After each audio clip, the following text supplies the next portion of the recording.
नमस्कार, मैं हूं दीपाली राणा। आप देख रहे हैं गोल्ड स्पॉट। सोने में आज मजबूती के साथ कारोबार हो रहा है। डॉलर में कमजोरी के कारण निचले स्तरों पर सपोर्ट है। वहीं चांदी भी बढ़त के साथ ट्रेड हो रही है। ऐसे में अब सोने चांदी में आपकी क्या स्ट्रैटेजी होनी चाहिए, इसी पर हम बातचीत करेंगे। हमारा फोकस इसी पर रहेगा। हमारे साथ निर्बंग कमोडिटीज के कुणाल शाह हैं, एलकेपी सिक्योरिटीज के जतिन त्रिवेदी हैं और जगन्नाथ पेडिंकर ज्वेलर्स के आनंद पेडिंकर होंगे और साथ ही सीएमसी टीवी कमोडिटर मनीषा गुप्ता भी हैं। अगर इस वक्त के प्राइसेस का ट्रेंड आप देखेंगे तो 48,500 के आसपास सोना कारोबार कर रहा है और पिछले सेशन के सॉफ्टनेस के बाद थोड़े प्राइसेस अब रिकवरी के साथ ट्रेड होते हुए दिख रहे हैं। लेकिन क्विकली पहले तो प्राइसेस पर एक आउटलुक ले लेते हैं। जतिन, क्या व्यू है यहाँ से, क्योंकि एक स्ट्रॉन्ग रिबाउंड के बाद वापस हमने मुनाफा वसूली गोल्ड में हावी होते हुए देखी और प्राइसेस 49,000 के आसपास ट्रेड हो रहे हैं। यहाँ से आगे के लिए ट्रिगर्स क्या हैं और प्राइसेस को लेकर आउटलुक क्या है, क्या रेंज आप देख रहे हैं आगे जाते हुए? Very good morning Deepali. देखिए, प्राइसेस को लेकर जिस तरह से मोमेंटम था लास्ट वीक हमने देखा है कि एक प्रॉफिट बुकिंग का दायरा चल रहा था, जहां पर कंटिन्यूसली सेल ऑन राइज की स्ट्रैटेजी जो है अपनानी चाहिए थी। कंटिन्यूसली वीकनेस का दौर चल रहा था और जिस हिसाब से डॉलर इंडेक्स के अंदर थोड़ा बहुत सपोर्ट लिया है प्राइसेस ने 8950 के अराउंड, तो उसके बाद से वहां पर उसका टोटल रिवर्सल इफेक्ट जो है वो गोल्ड सिल्वर प्राइसेस के अंदर देखने मिला है। और अभी चलते हुए जो बड़ा इवेंट है वो यूएस प्रेसिडेंशियल इलेक्शन की जो सीट चेंज होगी, अभी जो बाइडेन जो अभी जो सीट ग्रहण करेंगे, तो उसकी वजह से और जो है वो आगे के स्टेप्स जो है वो फोरकास्ट देंगे, अपना व्यूज जो है वो सामने लाएंगे पब्लिक के सामने। तो उसकी वजह से बुलियंस मार्केट में डेफिनेटली एक स्ट्रॉन्ग इम्पैक्ट चलता हुआ दिखेगा, क्योंकि डॉलर इंडेक्स के अंदर उठापटक जरूर देखने मिलेगी। एज ऑफ नाउ जो लेवल्स इंपॉर्टेंट है वही फिलहाल हमारे लिए इंपॉर्टेंट है। जब तक 48,000 के ऊपर है प्राइसेस, तब तक बहुत ज्यादा बड़ी मंदी फिलहाल हम लोग नहीं देख रहे हैं। ऑलरेडी 48,000 के आसपास के सपोर्ट जो है हम पहले से ही पकड़ के हुए आ रहे हैं और ऊपरी स्तरों पर 51,000 के रेजिस्टेंस हमने एक बैरियर बना के रखा हुआ है। जिस तरह से लास्ट वीक हमने रेकमेंड किया था कि वीकनेस का ही दौरा देखने मिलेगा ट्रेड के अंदर, बुलियंस के अंदर, ये वीक के अंदर जब तक 48 के ऊपर है तब तक एक बाउंस बैक की उम्मीद कर रहे हैं हम प्राइसेस को लेकर के। 49,500 से लेके 50,000 के लेवल्स जो एक्सपेक्ट कर सकते हैं ऊपर में, लेकिन 50,000 के आसपास के प्राइसेस अगर देखने मिल जाते हैं तो वहां पर बाइंग की रिकमेंडेशन नहीं रहेगी। वहां से फिर से मुनाफा वसूली जो देखने मिलेगी। तो मोटा मोटी ये वीक के अंदर जो दायरा रहेगा कहीं ना कहीं 48,000 ऑन द लोअर साइड और 50,500 ऑन द हायर साइड रह सकता है। आइदर साइड ब्रेक के बाद प्राइसेस जो है वो एक बड़ी चाल देखने मिल सकती है। अगर 48 का लेवल तोड़ता है गोल्ड नीचे में, तो एक बहुत बड़ी सेलिंग प्रेशर की उम्मीद की जा सकती है। पिछले हफ्ते की अच्छी खासी मुनाफा वसूली के बाद ऑफकोर्स आज यहां पर हल्की सी खरीदारी देखने को मिली है। 200 रुपए की बढ़त सोने में आपकी स्क्रीन पर है। 48,900 के यहां पर कारोबार है। ऑफकोर्स यूएस में पैकेज किस तरह से पास होता है, कांग्रेस की मंजूरी अभी उससे मिलनी बाकी है, तो बाजार पर उसकी नजर रहेगी। और डॉलर में हल्की सी मुनाफा वसूली भी देखने को मिली है। कुणाल, आप कैसे देखते हैं? सोने पर तो बात हुई, चांदी ऑफकोर्स यहां पर काफी वॉलेटाइल नजर आई है। क्या रेंजेस बन के रह सकती हैं अब इस हफ्ते के लिए? जी, अगर आप देखेंगे गोल्ड और सिल्वर में पिछले हफ्ते में जो फॉल आया था उसके बाद एक बाउंस बैक एक्सपेक्टेड है।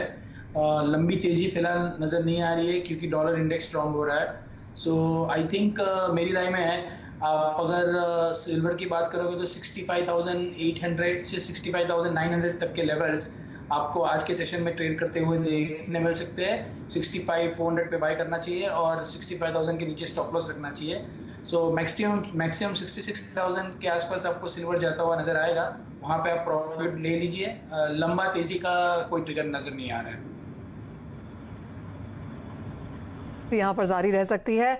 अब यहाँ पर कुणाल, नियर टर्म की तो ऑफकोर्स आपने यहाँ पर बात की है, लेकिन काफी सारी जब चांदी की बात होती है तो लोग इन्वेस्टमेंट के तौर पर इसे लेना चाहते हैं, क्योंकि एक्सपेक्टेशन ये है कि चांदी यहाँ पर सोने को इस साल में आउट परफॉर्म कर सकती है, क्योंकि वो एक ग्रीन मेटल है और जिस तरह से सोलर एनर्जी और सोलर एज एन सेक्टर के बारे में बात की जा रही है, चांदी के यूजेस वहां पर भी बढ़ सकते हैं। कितना चांदी सोने चांदी की रेशियो को जब हम फॉलो करते हैं, आपको क्या लगता है किस तरह से चांदी आउट परफॉर्म कर पाएगी? क्या परसेंटेज गेन्स अब इस साल के लिए हम देख रहे हैं? जी, ये साल के लिहाज से अगर आप देखेंगे तो ये जो टेम्पररी फेज है जहाँ पे डॉलर इंडेक्स लगातार स्ट्रॉन्ग हो रहा है, वो थोड़ा बहुत कंटिन्यू रह सकता है। So on the down side आपको और 3-4 हज़ार रुपये का डाउन साइड मिल सकता है। बट मेरा ये साल का कंजर्वेटिव टारगेट है 75 to 78,000। सो ये लेवल्स आपको ड्यूरिंग द ईयर एक बार दिखेगा, क्योंकि ये जो डॉलर में स्ट्रेंथ है वो कंटिन्यू नहीं रहेगी। सो टाइमिंग के लिए करेक्शन का माहौल बना हुआ है, बट आउटलुक तो ऑब्वियसली चांदी का अच्छा ही लग रहा है। तेजी यहाँ पर आगे जाके बरकरार रह सकती है, लेकिन एज ऑफ नाउ यहाँ पर चॉपिनेस को आप देखें क्योंकि काफी सारे रिजल्ट्स अभी भी आने हैं और यूएस की तरफ से स्टिमुलस कांग्रेस एक इंपॉर्टेंट यहाँ पर व्यू रहेगा, जहां पर जिसका असर हम डॉलर में भी आता हुआ देखेंगे। राजीव पोपली अब हमारे साथ यहाँ पर जुड़ रहे हैं। राजीव नमस्कार। उठापटक यहाँ पर सोने और चांदी दोनों में ही जारी है and I remember last time जब आपसे बात हुई थी तो ये हुई थी कि जितनी बार हम यहाँ पर मुनाफा वसूली सोने में आते हुए देखते हैं, ज्वेलरी की डिमांड ऑन ग्राउंड बढ़ती हुई नजर आती है। फ्राइडे को जिस तरह की गिरावट देखने को मिली, हमने ऑलमोस्ट $1800 पर आउंस के लेवल्स आते हुए देखे, किस तरह का रिएक्शन अब फिजिकल मार्केट्स में देखने को मिला है? Morning Mansha, of course it's a incentive buy consumers के लिए जिसने शॉपिंग होल्ड करके रखा था for the weddings which are planned after Sankranti, so it's a good buy time. तो मुझे लगता है कि ये एडवांटेज ले सकेंगे कंज्यूमर्स अभी since the market अभी खुल गई है and Monday onwards we'll see a good reaction in the week for consumers to close in on the sale also.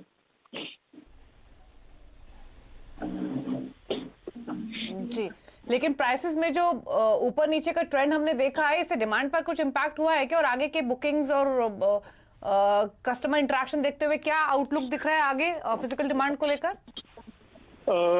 Fluctuation इतना नहीं है जो रिटेल में फर्क पड़े, because final consumer wise difference is not be much on their purchase point of view, but still जब भी थोड़ा डिप होगा it's a good level for consumers to close in and if there is a fluctuation consumers while it's going higher consumers end up closing on the sale, so this is the normal tendency that we see, but not to that extent कि consumers will have a immediate reaction yet. Point taken. Rajiv, क्योंकि आप हमारे साथ हैं तो online खरीदारी किस तरह से चल रही है? काफी समय से हमने उन नंबर्स की यहाँ पर बात नहीं करी, और दूसरा क्योंकि बजट राउंड द कॉर्नर है तो एक टॉप 1 आस्क आपका वित्त मंत्री से यहाँ पर क्या होगा? E commerce of course is a important thing. हमारे लिए ई कॉमर्स के लॉजिस्टिक्स एक इश्यू है ज्वेलरी में, because couriers are not allowed to handle jewellery yet, तो हमें सिक्योरिटी सिस्टम से भेजनी पड़ती है jewellery. So allowance of jewelry for couriers to be handled is one part for e-commerce जो हमें वित्त मंत्री से रिक्वेस्ट चाहिए इनफैक्ट।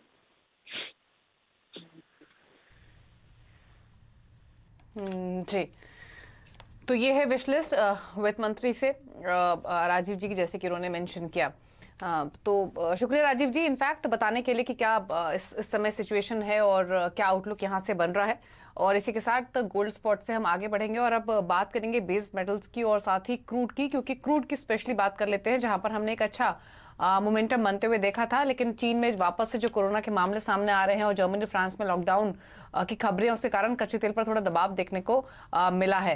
अगर अंतर्राष्ट्रीय बाजार में देखेंगे तो $55 के आसपास क्रूड ट्रेड कर रहा है, घरेलू बाजार में हल्की सॉफ्टनेस देखने को मिल रही है 3800 के आसपास की। जतिन, क्या व्यू रहेगा आपका क्रूड पर? इन लेवल से क्या स्ट्रैटेजी लेकर चल रहा है? ऑलरेडी प्राइसेस काफी बढ़ चुके हैं, अगर आप पिछले 2 महीने से प्राइसेस कंपैरिजन करें तो क्या स्ट्रैटेजी रेकमेंड करेंगे इन स्तरों से? दीपाली, हमारा स्टांस अभी भी मेंटेन्ड है। जिस तरह से लास्ट वीक भी मैंने यही बोला था कि जब तक 3700 के लेवल्स ब्रीच नहीं करता डाउन साइड में, तब तक क्रूड के अंदर बड़ी मंदी फिलहाल हम लोग नहीं देख रहे हैं। इनफैक्ट लास्ट वीक भी मुझे याद है कि हमने स्ट्रांगली रेकमेंड किया था कि क्रूड को ही बाय करके चलना चाहिए, और उसने 1-2 दिन के अंदर ही 3950 ऑड के लेवल्स जो है वो देखने मिल गए थे वहां पर। उसके बाद जरूर उसके अंदर मुनाफा वसूली आई है, लेकिन अभी भी कोई एक रिवर्सल पैटर्न जो है वो फिलहाल नहीं दिख रहा है चार्ट्स के अंदर।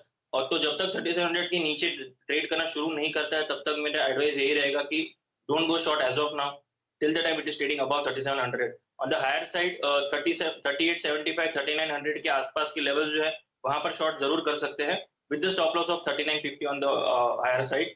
और डाउन साइड जो टारगेट रहेगा कहीं ना कहीं ये लेवल्स पे रहेगा 3800 टू 3760 3775। जब तक प्राइसेस 3700 और 3950 के बीच में ट्रेड कर रहे हैं तब तक इस रेंज को प्ले करना चाहिए। आइदर साइड जैसे भी मार्केट ब्रेक करता है प्राइसेस को, उसके बाद एक बड़ा उसके अंदर ट्रेंड जो है वो देखने मिल सकता है। Till then range bound market है, वही उसकी भी प्ले करना चाहिए।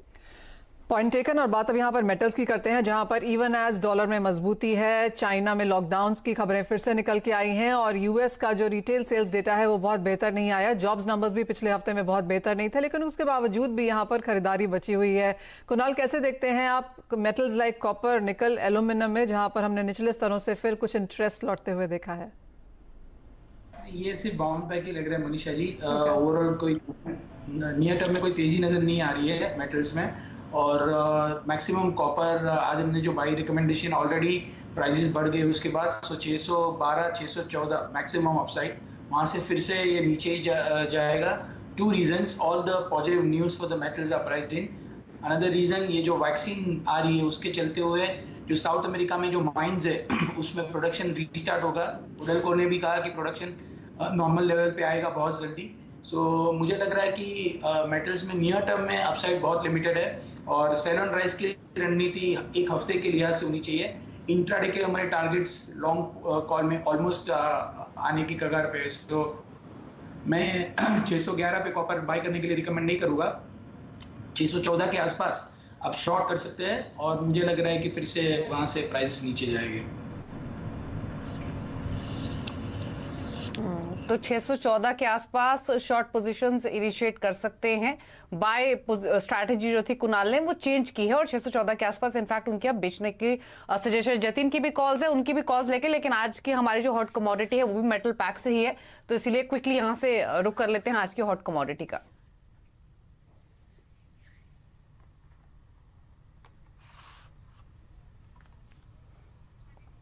और आज की हॉट कमोडिटी इनफैक्ट जो कुणाल जिक्र कर चुके हैं ऑलरेडी, कॉपर वही है और वहां पर बेचने की ही रिकमेंडेशन है। मनोज कुमार जैन की ओर से ये कॉल आई है और उनका मानना भी यही है कि ऑलरेडी जो सारे पॉजिटिव्स हैं वो इन लेवल्स पर प्राइस्ड इन है, इसीलिए कोई भी उछाल मिले उसको इस्तेमाल करना है बेचने की पोजीशंस बनाने के लिए, क्योंकि यूएस में भी जो स्टिमुलस को लेकर अनसर्टेनिटी बनी हुई है वो भी अब फर्दर जो बेस मेटल्स के प्राइसेस है उनको कैप रखेगी और स्पेशली कॉपर, क्योंकि काफी इसने मोमेंटम दिखाया है अलॉन्ग विद निकल, तो यहाँ पर प्रॉफिट बुकिंग दिख सकती है। इसीलिए बिकवाली की पोजीशंस आप बना सकते हैं कॉपर में और यहां पर जो आपके टारगेट्स रहेंगे वो नीचे की तरफ 600 हो सकते हैं, इनफैक्ट 600 के नीचे भी स्लिप होने की पॉसिबिलिटी है।